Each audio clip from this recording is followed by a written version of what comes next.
TNPSC combine technical service exam non interview post AE level எக்ஸாம்ஸுக்கான cut off prediction நம்ம வந்து பார்க்கலாம், எவ்வளோ கட் ஆஃப் வரும் அப்படிங்கிறத வந்து எக்ஸ்பெக்ட் பண்ணலான்னு சொல்லிட்டு ஸ்டூடெண்ட்ஸ் கிட்ட சர்வே பண்ணியிருந்தோம்.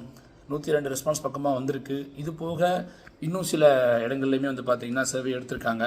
இது எல்லாத்துல இருந்தும் நாம் அனலைஸ் பண்ணதில் வந்து பார்த்திங்கன்னா கம்யூனிட்டி வைஸாக ஒரு எக்ஸ்பெக்டேஷன் இருக்குது. அதை நான் வந்து இந்த வீடியோவில் வந்து ஷேர் பண்ணுறேன்.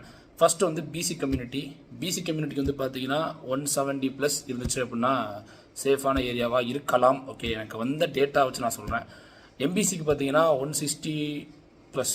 ஓகே, பிசிஎம் பார்த்தீங்கன்னா 150+.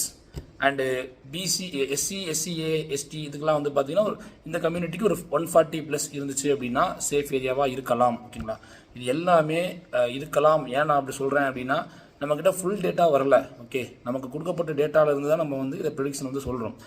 ஃபுல் டீட்டெயில் வீடியோ பார்த்தீங்கன்னா கீழே கொடுக்குறேன். அதில் வந்து பார்த்தீங்கன்னா நமக்கு வந்து டேட்டாவை வச்சு நம்ம என்ன செய்யலாம், ஒரு டீட்டெயிலான ஒரு வீடியோ மாதிரி போடலான்னு சொல்லி பார்த்தேன். அதில் வந்து பார்த்தீங்கன்னா நம்ம எடுத்த சர்வே, அப்புறம் இன்னும் சில ஸ்டூடெண்ட்ஸாகவே எடுத்த சர்வே, இதெல்லாமே வச்சு நம்ம வந்து டீட்டெயில்டாக வீடியோ பண்ணியிருக்கேன். அந்த வீடியோ வந்துட்டு நீங்கள் தெரிஞ்சுக்கணும் அப்படின்னா கீழே நான் கொடுக்குறேன், போய் செக் பண்ணி பாருங்கள். இது எல்லாமே எக்ஸ்பெக்டேஷன் மட்டும்தான். ஏன்னா எக்ஸாம்ஸ் எழுதுறவங்க பார்த்தீங்கன்னா 500+ ஸ்டூடெண்ட்ஸ் வந்து எக்ஸாம்ஸ் அட்டன் பண்ணியிருப்பாங்க.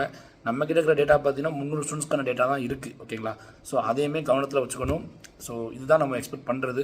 நீங்கள் 170+ சேஃப் ஏரியா வந்து பார்த்தீங்கன்னா 170+ இருந்துச்சுன்னா சேஃப் ஏரியாங்க. ஓகேங்களா, இது மாறலாம். ஏன்னா 391 வேகன்சிஸ் இருக்குது.